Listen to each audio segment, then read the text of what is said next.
Saskatoon began building more than 3,800 homes last year, yet this June, buyers had only 1.56 months of supply and prices hit another record. So where did those homes go? More construction does not always mean more homes you can buy, and seeing construction progress does not mean buyers suddenly have more choices. So today, I'll detail 3 reasons why that is, and who is most likely to feel relief first. I'm Conor, Palendat, Realtor with Bet Your Real Estate Group, and if you need a top producing team to help secure your dream home or sell your greatest asset, all of my contact info is in the description below. Now, let's dive in.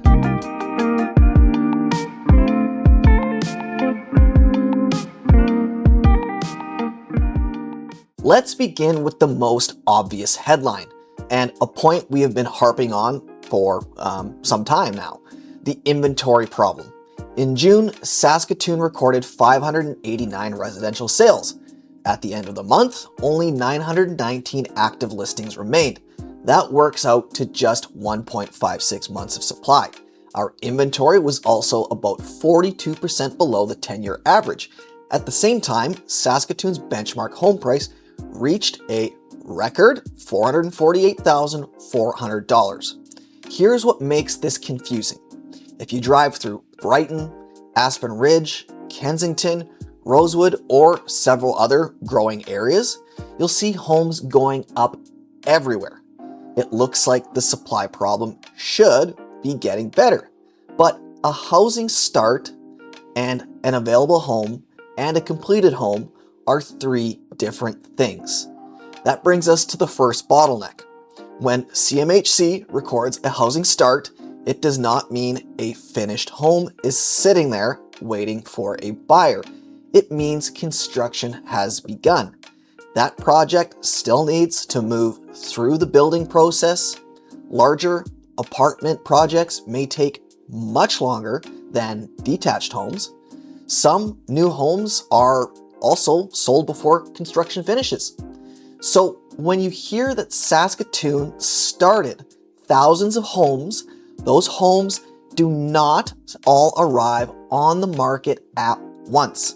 Some may not be ready for a year, and others may already have buyers or tenants lined up. Think of it like ordering food at a busy restaurant. A full kitchen means food is being prepared. It does not mean there is food sitting on your table ready to go, but timing is only part of the issue. The second reason may be even more important. We are not always building what resale buyers want. Saskatoon recorded 3,812 housing starts in 2025. That was a major increase from the just over 2,600 in 2024. But look at what was being built. Of those just over 3,800 homes, 2,118 were apartments. The remaining 1,694 were considered ground-oriented housing. And ground-oriented does not mean only detached houses. That group can include detached homes, semi-detached homes, row houses, and townhouses. This matters because many resale buyers are looking for something specific. They may want a detached home with 3 bedrooms, a garage, and a yard. They may need to stay within a certain school zone. They may want an established neighborhood, close to work, family, or even the university.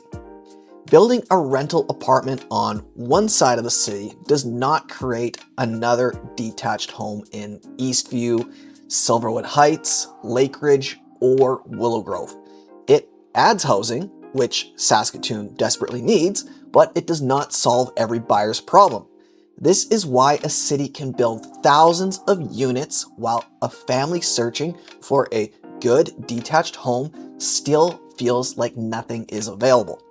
The third compounding issue regarding inventory is the demand.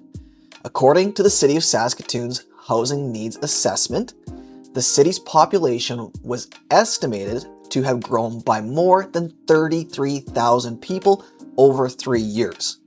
During that period, annual housing completions ranged from roughly 1,900 to 2,100 homes.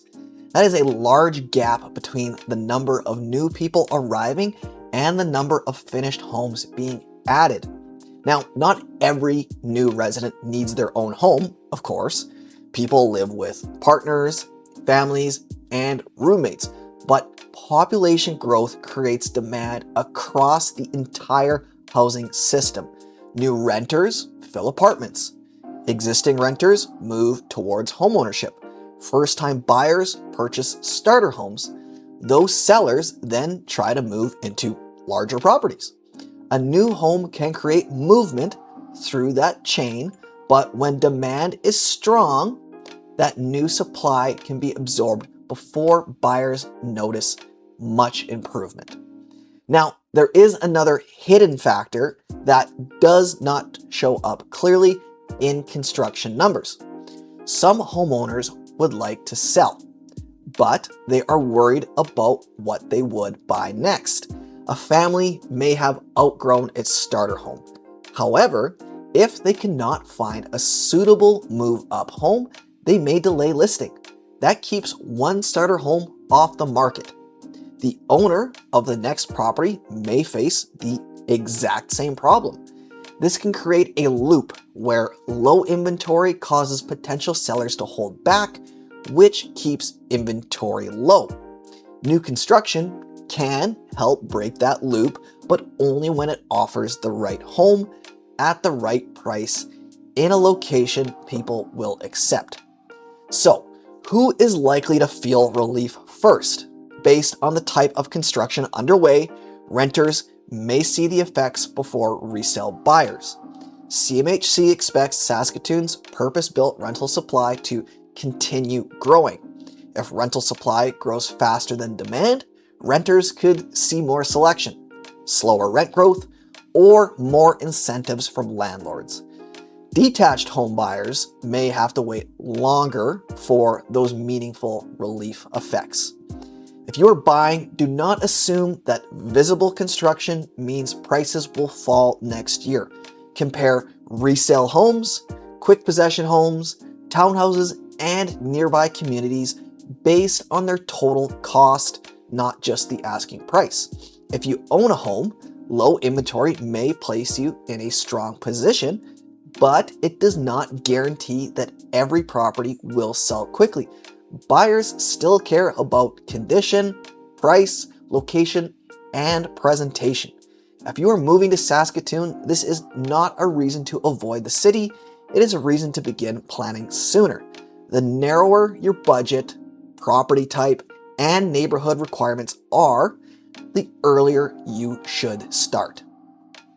The real shortage in Saskatoon is not simply a shortage of buildings, it is a shortage of homes that are finished, available, affordable, and suited to what people need right now.